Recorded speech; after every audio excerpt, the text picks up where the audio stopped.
Bueno, saludos profesor. En esta ocasión nuestro equipo integrado por Sofía Morales, Corín Sandoval, Jimena León, Antonio Guzmán y mi persona Marco Corrales le explicaremos acerca del análisis de nuestro artículo científico. El artículo, originalmente publicado en el idioma inglés, se titula como Evaluación del efecto del oxihidrógeno, también llamado gas hidroxi, en automóviles con motor de carburador en pruebas de camino. Si bien algunos de estos conceptos pueden parecer confusos al inicio, conforme vayamos avanzando en nuestra explicación se irán clarificando. El artículo fue publicado en la revista denominada Ingeniería Energética, una revista científico-técnica que se encarga de estudiar la parte de la rama energética, recursos, fuentes y aplicaciones energéticas, en lo que serían ingeniería electroenergética, termoenergética y fuentes renovables, en cuestiones como aplicaciones industriales, computacionales y también trabajos teórico-experimentales. Como tal, es una revista de carácter cuatrimestral y su sede se encuentra en la CUJAE, una universidad en Cuba. El autor principal es el doctor y ingeniero mecánico Jorge Rodríguez, profesor e investigador y también graduado de la CUJAE, que ha recibido diversos reconocimientos por diversas instituciones, como el Premio de la Academia de Ciencias de Cuba y un reconocimiento como profesional de alto nivel por una organización de ingeniería y arquitectura cubana. Además de él, se vio acompañado por otros 3 autores, todos ingenieros mecánicos graduados de la CUJAE. Antes de entrar de lleno con lo que sería el objetivo y la explicación del artículo, cabe hablar un poco acerca de los antecedentes. Como es bien sabido, el transporte es uno de los factores más contaminantes a nivel global, por lo cual a lo largo de los años se han realizado diversas investigaciones para mejorar combustibles, motores de combustión interna y vehículos en general. Una de las soluciones que se ha estudiado más es el uso del hidrógeno, tanto como combustible por sí solo como aditivo a otros combustibles. El hidrógeno se obtiene principalmente por medio de un proceso llamado electrólisis, que será mejor explicado más adelante. En automóviles en específico hay 2 formas de obtenerlo.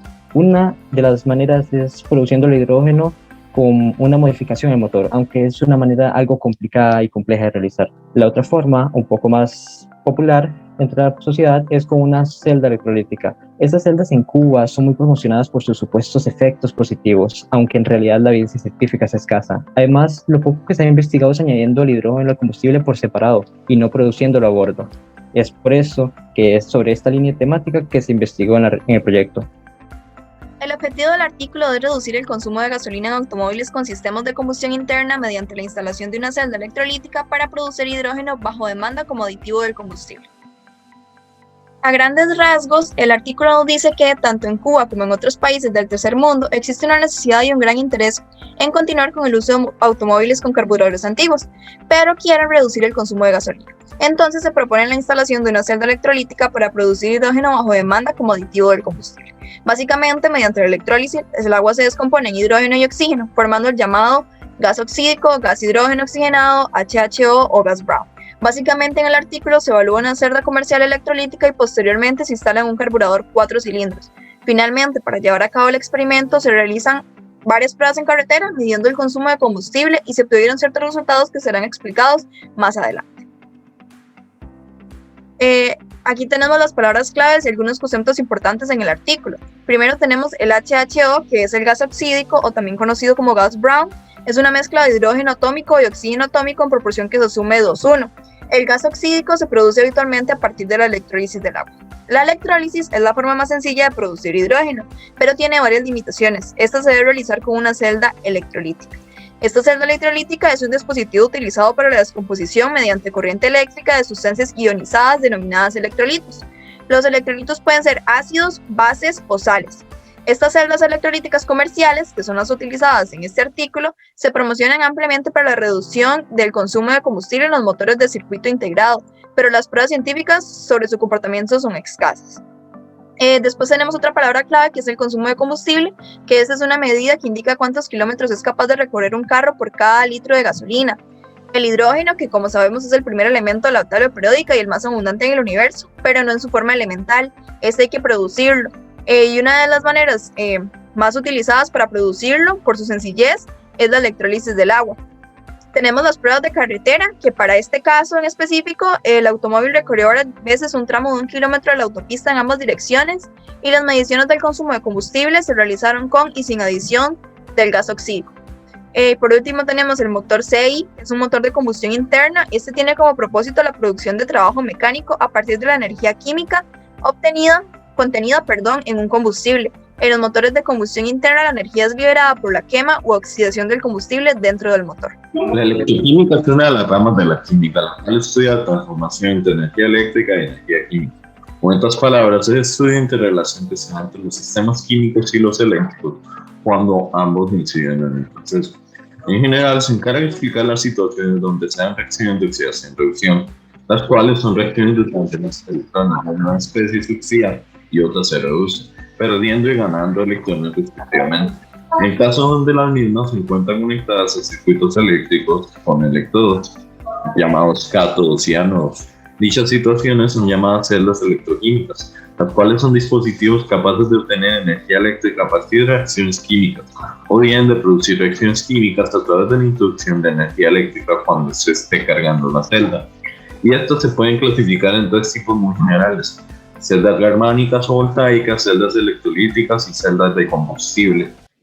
En este caso nos consiguen las celdas electrolíticas, las cuales en esta investigación son utilizadas para generar el gas HHO mediante el proceso denominado electrólisis, el cual es una reacción redox que se produce al pasar corriente eléctrica por los electrolitos en disolución. Los electrolitos son sustancias que en disolución se separan en iones y permiten el paso de corriente eléctrica. Y en este caso, en la investigación se utilizó como electrolito el KOH preferiblemente. Y mediante la electrólisis con esta sustancia disuelta, se dio como resultado la liberación de hidrógeno y oxígeno produciendo el HHO. También tenemos en la pantalla la fórmula de la eficiencia de la producción de hidrógeno con electrólisis. La eficiencia la podemos calcular entre la energía que sale sobre la energía que entra. La energía que sale la podemos descomponer en los gramos por mol de hidrógeno por el calor liberado del hidrógeno entre el voltaje, la corriente y el tiempo que se duró en la liberación. En breve se podrán visualizar las tablas de los resultados, pero antes explicaré cómo funciona un motor de carburador. El aire pasa por el tubo del carburador y crea un vacío.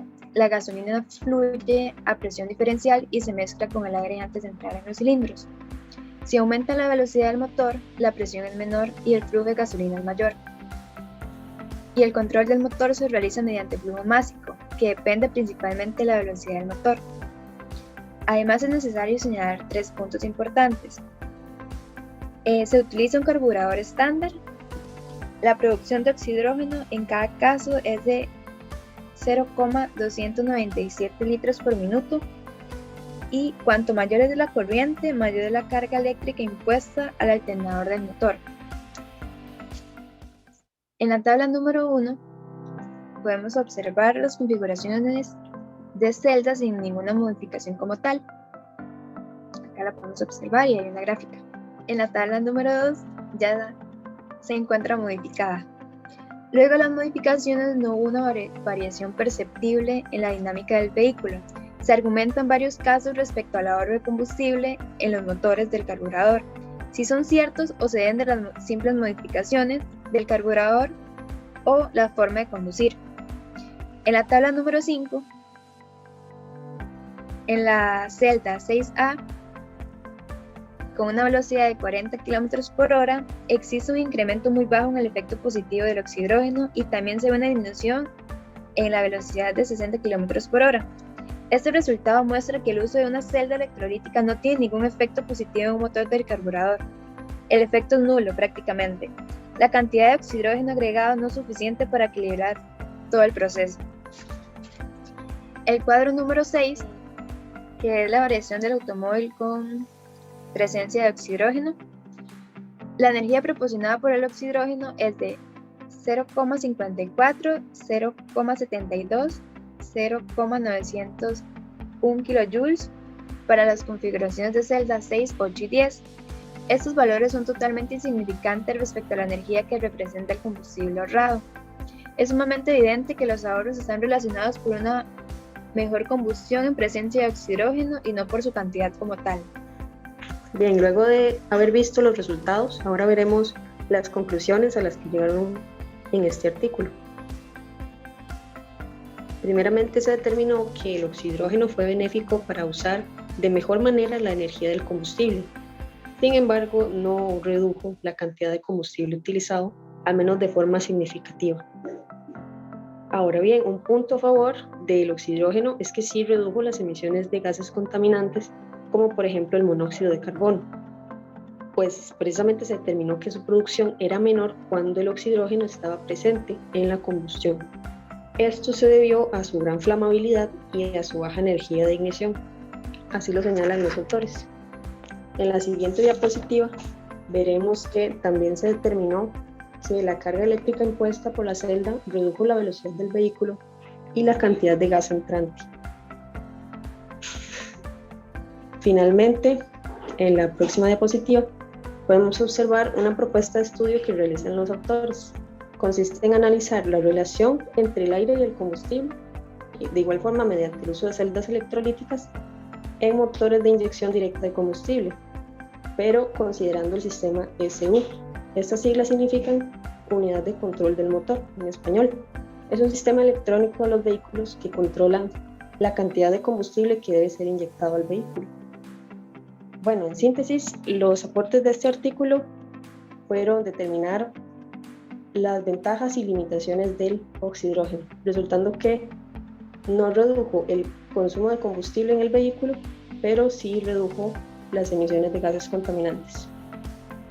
Por último, aquí encontramos las referencias utilizadas para la realización de esta presentación y este video.